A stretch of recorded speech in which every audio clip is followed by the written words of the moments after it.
Hey everybody, so I'm going to try my hand at some of the things that stood out to me in the book of Baruch. First, I got to say, I was looking for something and I went back to find it, and I thought it was in here. It wasn't, though. But it dawned on me something as I was looking through this stuff was the Wailing Wall, right? You know, they always talk about in the book of Revelation the Wailing Wall and so on and so forth, and the two witnesses that are supposed to be there in the Antichrist, stuff like that. And I started thinking about it. Wait a minute. If Alexander the Great told us that the Wailing Wall, right, what they call the Wailing Wall, that is in Palestine, is actually Fort Antonius, a Roman fort, then where is the Wailing Wall? Not saying that this is, but you know what came to my mind? The border wall that they're putting up, right? That's what came to my mind. To put up the border wall, right, to supposedly keep people out, but I think it's a trap. It's supposed to keep people in so they could hunt you down easier whenever they unleash the King Alfred, the UN, plan and all that stuff. But that would be a Wailing Wall, because how many people that are so stick-necked won't listen to us, won't read the Old Testament. When they read it, they can't put out Jesus from their mind. And it's Jesus this, Jesus this. You gotta find Jesus in it, even though you can take everything that they try to show you this Jesus and debunk it, like Isaiah 53. Who knew? Someone should have told you, read Isaiah 52 first, even Isaiah 59, and read all the way up to Isaiah 53. And you're gonna read and notice that it's a song. All of those chapters are a song. They're supposed to be sung, and while they're sung, you are the servant that it talks about. And it begins in 49, I believe.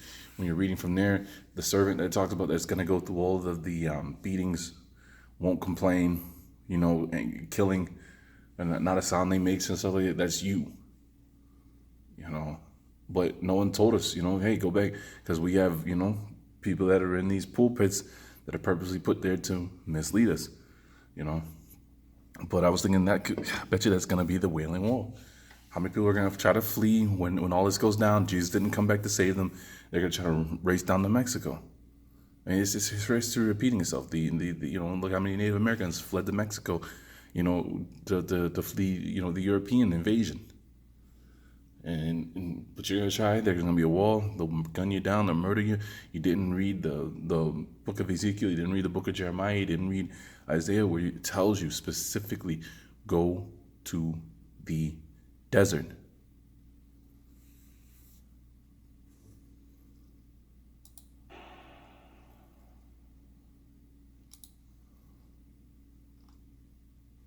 The infallible holy prophecy of Baruch of the Word of God.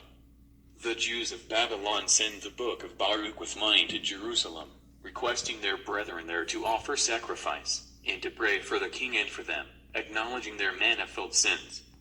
And these are the words of the book, which Baruch the son of Nerius, the son of Magias, the son of Seditius, the son of Sadai, the son of Helshus, wrote in Babylonia, in the 5th year, in the 7th day of the month, at the time that the Chaldean... Look at all those names at the end of them. They almost like Asia kind of built in at the end of them. See that?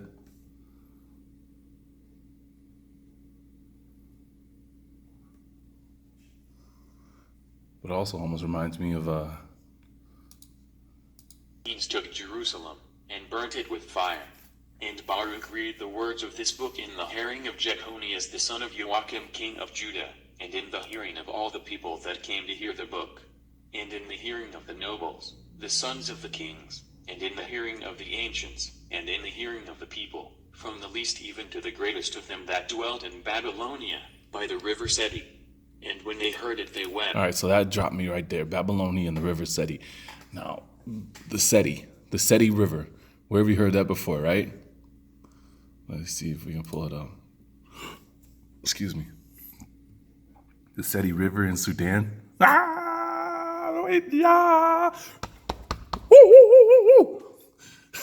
Sorry. Oh, check this out, right? See, the Sudan. And in the book of Daniel, the children of Israel marched to Babylon and Shinar, right?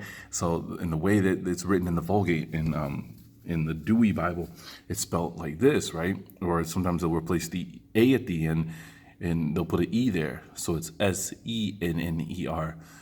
Shinar, right? So I'm like, oh no, when I seen there's a SETI in Sudan, Africa, and then there's the Shinar, looking more and more to me, Babylon is Africa. But I digress. Let me find more before I make a claim as such. Getting back to the book of Baruch. And fasted and prayed before the Lord. And they made a collection of money, according to every man's power. And they sent it to Jerusalem to Joachim the priest, the son of Helshiz, the son of Salem, and to the priests, and to all the people that were found with him in Jerusalem, at the time when he received the vessels of the temple of the Lord, which had been taken away out of the temple, to return them into the land of Judah the 10th day of the month Sivan, the silver vessels, which Sedecius the son of Jozias king of Judah had made, after that Nebuchadnezzar the king of Babylon had carried away Jeconias, and the princes, and all the powerful men, and the people of the land from Jerusalem, and brought them bound to Babylon.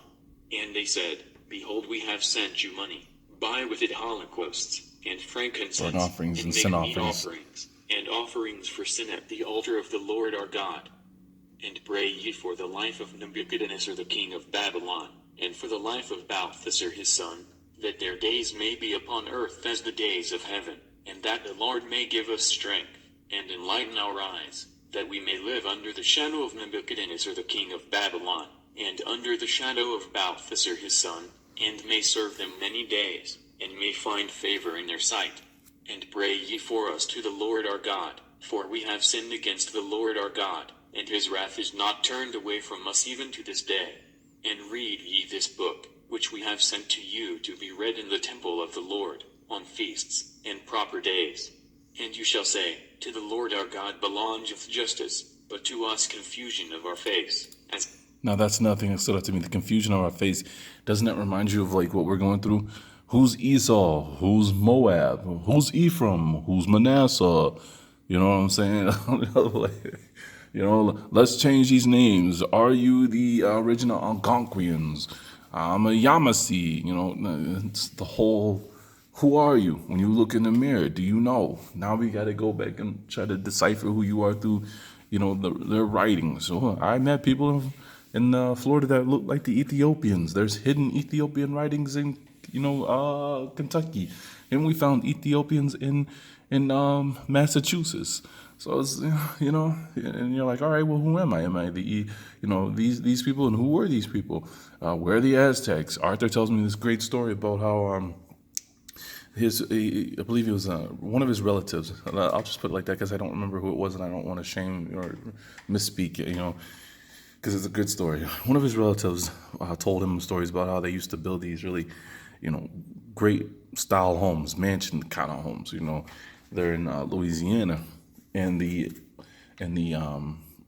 Amish, or the what was it? The Amish? Was it the Amish?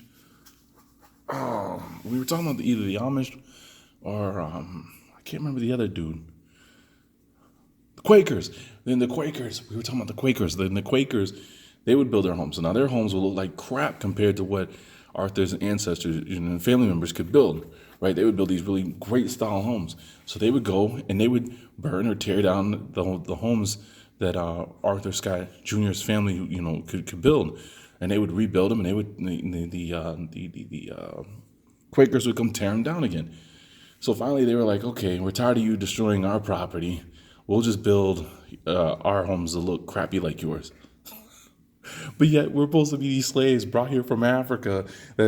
Somewhere along the line, they taught us how to build mansions, and learn all this cropping and herding and all this wonderful stuff, and these skills that are useful. But somehow they could teach us that, but they couldn't do it themselves. And because of the skills that you had to be dumbed down. You had to play dumb, just so they would leave you alone. The envy of Japhet. So, let me get back.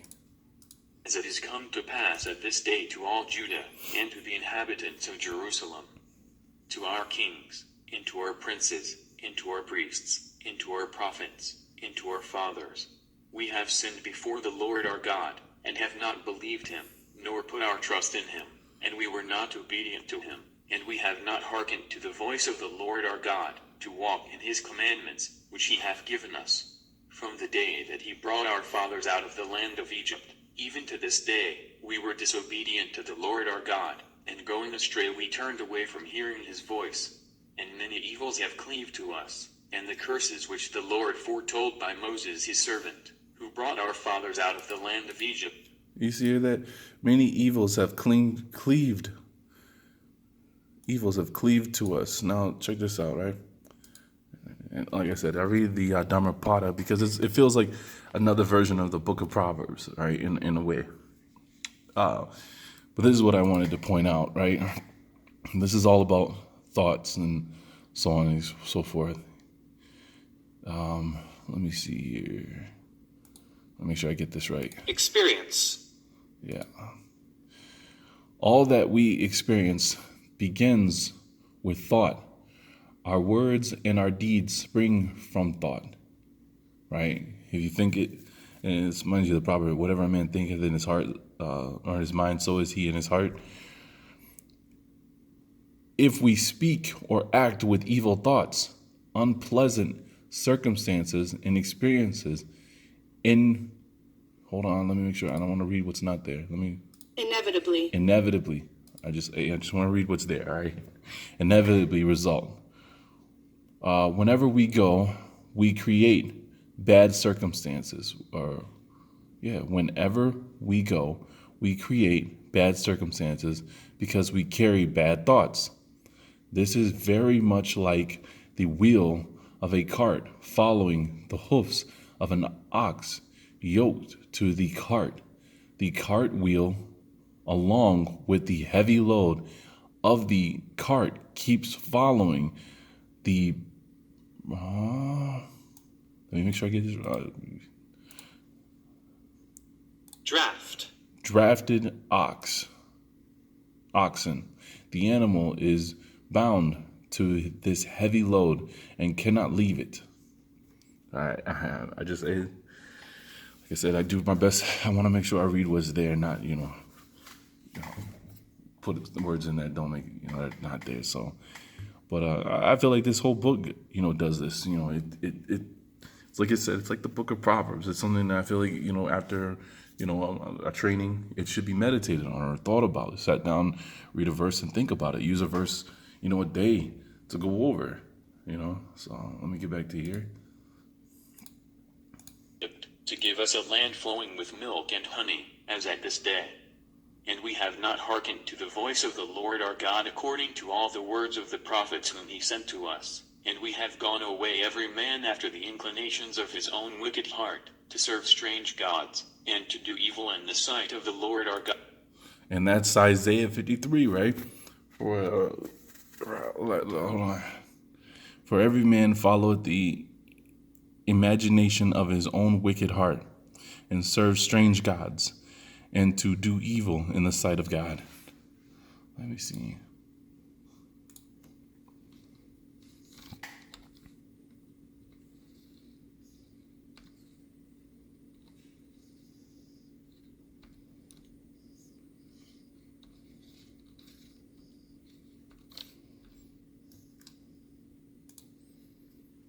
Let's see here. Doing it is your Bible Hub. Hold on, guys.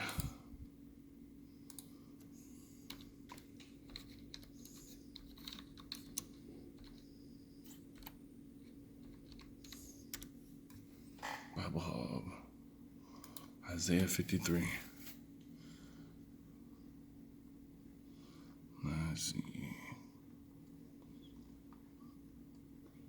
Hold on. Let me see if I can get...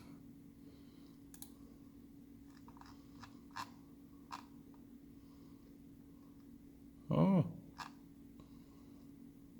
Guess it's not Isaiah 53. Why is it showing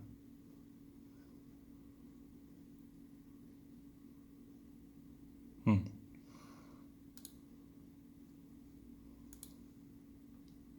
For we all like sheep have gone astray. We have turned everyone his own way. The Lord has laid on him the iniquity of us all.